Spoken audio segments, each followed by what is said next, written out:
Fala galera, tudo bem com vocês? Aqui quem vos fala é o professor Gabriel Carelli. Estou passando por aqui para nós resolvermos mais uma questão do concurso da AFA que ocorreu no ano de 2019 para ingresso no ano de 2020. Sem mais delongas, roda a vinheta aí.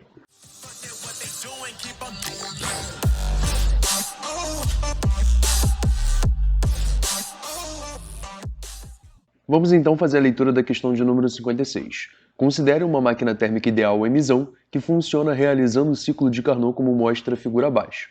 Essa máquina retira uma quantidade de calor Qzão de um reservatório térmico a temperatura constante Tsão, realiza um trabalho total tal e rejeita um calor Qzão 2 para a fonte fria a temperatura Tsão sobre 2 também constante.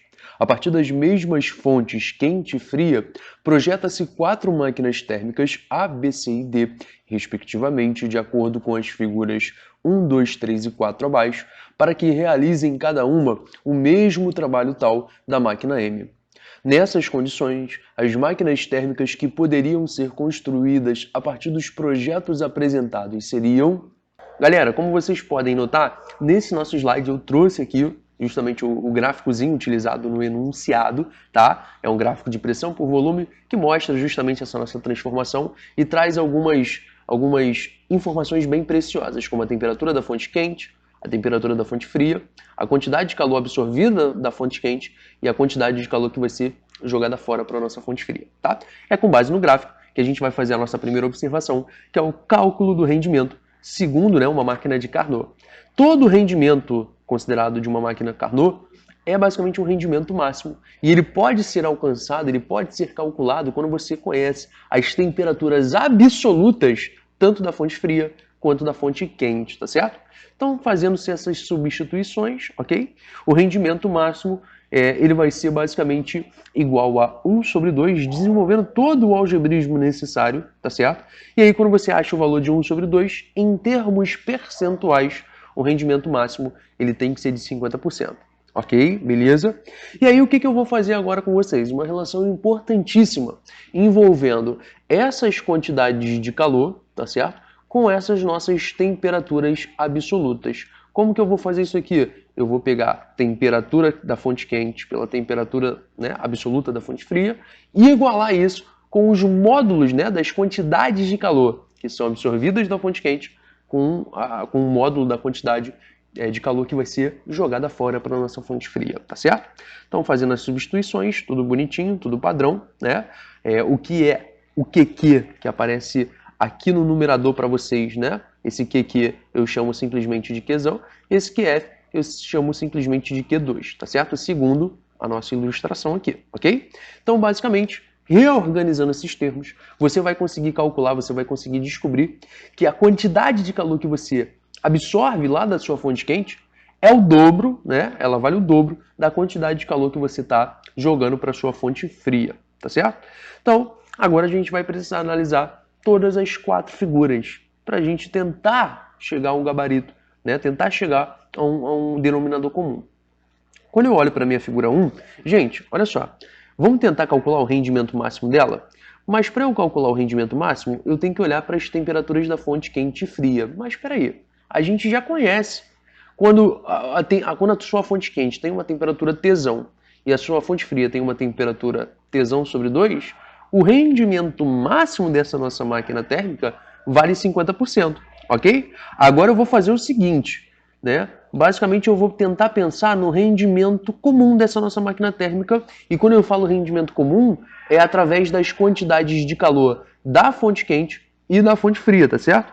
Então, ó, repara, existe também o cálculo do rendimento, que é feito 1 menos, basicamente, a quantidade de calor que você está lá jogando fora para a sua fonte fria, em relação à quantidade de calor que você está absorvendo da fonte quente.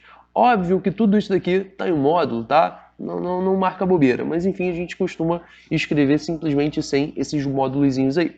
Aí você observa, isso daqui seria o QQ e isso daqui seria o QF, tá certo? Então, para a gente calcular o rendimento dessa máquina térmica, eu já posicionei tudo bonitinho aqui para vocês, tá certo? Então, basicamente, quando a gente desenvolve essa continha, a gente cai mais ou menos nessa situação. E aí eu lembro da relação entre Qzão 2 e Qzão. Olha ela aqui. Eu poderia substituir essa informação justamente nesse ponto, tá? E aí, quando eu vou calcular o meu rendimento NA, olha que absurdo. O rendimento NA, pessoal, está dando 80%, mas espera aí. Olha o rendimento máximo, né, da nossa máquina térmica, não vale 50%? Como que o rendimento real, o rendimento comum da nossa máquina térmica bateu 80%? Isso é fisicamente impossível, né? Mas, enfim, portanto, a gente consegue verificar que a máquina A, ela basicamente não atende a nossa expectativa. Ela é uma furada. Tudo bem? Vamos continuar aqui porque eu preciso fazer a análise da figura de número 2. A figura de número 2, gente, olha só, lembra que as fontes, né, quente e fria, elas continuam com aquelas mesmas temperaturas, então o rendimento máximo vai ter que ser de 50%. Aí o que eu faço agora é tentar calcular o rendimento comum, né, o rendimento real, através das quantidades de calor que você absorve da fonte quente e que você joga fora lá para a fonte fria. Vai ficar mais ou menos com essa carinha que vocês aí estão enxergando, tudo bem? Então o rendimento comum, né, o rendimento real da máquina B, dessa máquina em questão, vai ser igual a, basicamente, aproximadamente, né, 67%. Vai dar 66,6666, a gente dá uma arredondada. Só que, de novo, você está percebendo que o rendimento comum dessa nossa máquina térmica, ele está maior, ele está superior do que o rendimento máximo. Então, isso daqui também não funciona. Ela não atende às nossas expectativas, tá certo? Agora, né, a gente vai poder também analisar a nossa figura de número 3, a máquina C. A máquina C, com base nas temperaturas das fontes quente e fria, ela tem um rendimento de 50%, e eu vou tentar calcular agora o rendimento comum, olhando como sempre, para a quantidade de calor absorvida na fonte quente e a quantidade de calor que vai ser jogada fora para a nossa fonte fria, tá certo? Então, reorganizando os termos, a gente cai nessa situação, substituindo aquela relação do Qzão com Qzão 2, a gente vai evoluindo com as continhas e vai acabar percebendo que o rendimento comum, que o rendimento real, né, dessa nossa máquina térmica está na casa de 33%, também é um valor aproximado. Opa, professor, eu acho que aí tá dando bom, hein? Eu acho que aí tá dando bom. Por que aqui está dando bom? Porque a gente está percebendo que o rendimento comum dessa máquina C é de fato menor que o rendimento máximo, né? Isso está acontecendo. Então, quando isso acontece, ela não viola os princípios termodinâmicos. Então, essa nossa máquina C, da figura 3, é uma máquina aceitável, tá certo? Agora a gente vai precisar analisar se a máquina D, né, da nossa figura 4, corresponde também a uma boa realidade para a gente, tá? Então, olha só, a máquina D continua com aquelas temperaturas da fonte quente e fria, então o rendimento vai continuar sendo, né, de 50%, mas basicamente a gente precisa analisar aquelas quantidades de calor que é, né, absorvida pela fonte quente e jogada fora para a nossa fonte fria. Fazendo a substituição, basicamente a gente vai evoluindo com as contas, a gente pode ainda, né, obviamente, substituir aquela informação, aquela relação entre o Qzão e o Qzão 2. Então, quando a gente faz essa substituição, a gente percebe que o rendimento da máquina da máquina D, tá? Aqui eu coloquei errado para vocês, não é NA, deveria ser ND, e aqui também deveria ser ND. Peço mil desculpas, tá certo? Mas basicamente o rendimento da nossa máquina D, né, o rendimento comum dela está superando e muito o rendimento máximo.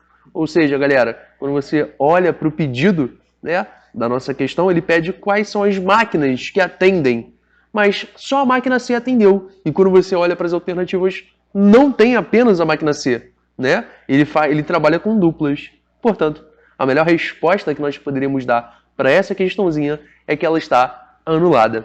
Pessoal, espero muito que vocês tenham gostado desse vídeo. Ficamos por aqui. Um grande abraço e até a próxima.